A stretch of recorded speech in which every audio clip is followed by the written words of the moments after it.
Hello everyone, good morning, welcome to my channel. তোমরা সবাই কেমন আছো? আশা করি খুব খুব খুব ভালো আছো। আমিও খুব ভালো আছি। তো আজকের ভিডিওটা আমি রেডি হয়ে শুরু করে দিয়েছি। দেখো, পুরোপুরি রেডি হয়ে গেছি। আর আজকে আমি কোথায় যাচ্ছি? যেহেতু আজকে রাম মন্দির উদ্বোধন হচ্ছে, তো অযোধ্যা তো যেতে পারছি না, তাই আমাদের এখানে যে রাম মন্দিরটা আছে ওখানে যাব। ওখানে হচ্ছে পুজো দিতে যাব। তো ওপাশ থেকে দিদি ওরা আসছে, কাকিমারাও যাবে, আমরাও যাব। আমি আর মা যাব। আর কে কে যাচ্ছে জানি না, ঠিক সেখানে গিয়ে দেখতে পাবো, বুঝতে পারবো কে কে যাচ্ছে। তো চলো, ভিডিওটা বেশি না আর বক বক করে আমি একেবারে শুরু করে দিই। আর একবারে দেখা হচ্ছে মন্দিরে যেই, যদি পারি তো রাস্তায় করব, আর যদি প্রচুর বাসে ভিড় থাকে তাহলে মন্দিরে যেই করবো। টাটা। তো বাসে তো ভিড় ছিল, ওই জন্য বাসে আমি আর ভিডিওটা করতে পারিনি। আমি একেবারে নেমে গেছি রাস্তায়। আর হ্যাঁ, এ পাশে আমি যাচ্ছি কাকিমাদের বাড়ি। তো আমি আর মা ফার্স্টে কাকিমাদের বাড়ি যাব। সেই জন্য হাঁটতে হাঁটতে দেখো কাকিমাদের বাড়িতে আসছি বাস স্ট্যান্ড থেকে নেমে। তারপর এসে আমি কিছুক্ষণ বসে বসে পরে আমি চলে গেছিলাম মানে আমার দিদিদের বাড়ি। তো ওদের হচ্ছে নতুন বাড়ি হচ্ছে, সেই জন্য ওদের বাড়িকে গেছিলাম। দেখো, ওই পাশেরটা হচ্ছে কাকিমাদের বাড়ি, আর এইটা হচ্ছে দিদিদের বাড়ি, মানে একেবারে পাশাপাশি, মানে দুজনের বাড়ি, মানে কাকিমার আর দিদি দুজনের বাড়ি। তো আমি ওখানে একটু টুকটাক দেখে নিলাম। তারপরে আমি এখন ওখান থেকে চলে আসছি কাকিমাকে এখন তাড়াহুড়ো দিতে, কারণ কাকিমা এখনও রেডি হয়নি, স্নান করেনি, সেজন্য তাড়াহুড়ো দিতে এসছি। তারপর অনেক মানে তাড়াহুড়া দিয়ে আমরা বেরিয়েছি এখান থেকে 1টার সময় কাকিমাদের ওখান থেকে। দেখো, এখন হাঁটতে হাঁটতে আমরা যাচ্ছি আমাদের এখানকার রাম মন্দির। তো দেখো, কাকিমার মা গল্প করতে করতে যাচ্ছে আর আমি ভিডিও করতে করতে যাচ্ছি। আর এটা হচ্ছে শিলাবতী নদী। এই নদীটা পেরিয়ে আমার দিদি বাড়ি যাওয়া হয়। আর ভিড়টা দেখো, মারাত্মক ভিড়, প্রচুর ভিড় হয়েছিল, দেখো তোমরা নিজেরাই।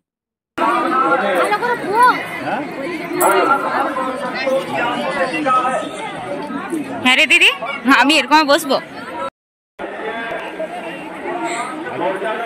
পুচকিটা কই? তারপর এখানে হচ্ছে মনে হচ্ছে ঠাকুরকে সেবা করিয়ে ঠাকুরের আসনে বসাতে যাচ্ছে, যদিও বা আমি এটা বুঝতে পারছি না কি হচ্ছে। আর আমি যে না যে আগে খাওয়া মানে দিদি খাওয়ার জায়গা ঘিরে রেখেছিল, ওখানকে আমি সোজা চলে গেছিলাম। তো কি আর করবো, আমি এগুলা তো কিছুই দেখতে পারিনি। মা ওরা ভিতরে ঢুকেছিল, দারুণ মজা হচ্ছিল।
তারপর তো তোমরা ওখানে দেখলে যে ঠাকুরকে প্রসাদ খাইয়ে ঠাকুরের আসনে নিয়ে যাওয়া হচ্ছে। এখন আমাদেরকেও প্রসাদ দিয়ে দিয়েছিল, ফার্স্টেই পুজোর প্রসাদ দিল, তারপর দিয়েছিল খিচুড়ি ভোগ।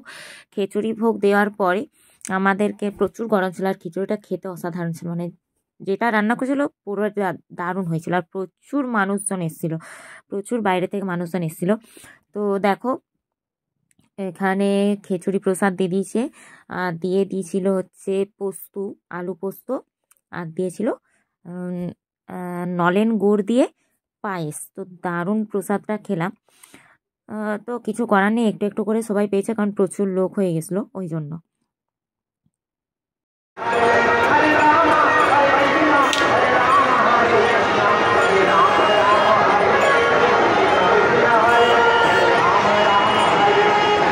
তো এখানেও বাইরে প্রচুর লোক দাঁড়িয়ে আছে। তো আজকের ভিডিওটা এই পর্যন্ত।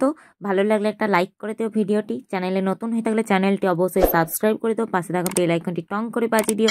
দেখা আছে নেক্সট কোনো ভিডিওতে। এখন টাটা বন্ধুরা।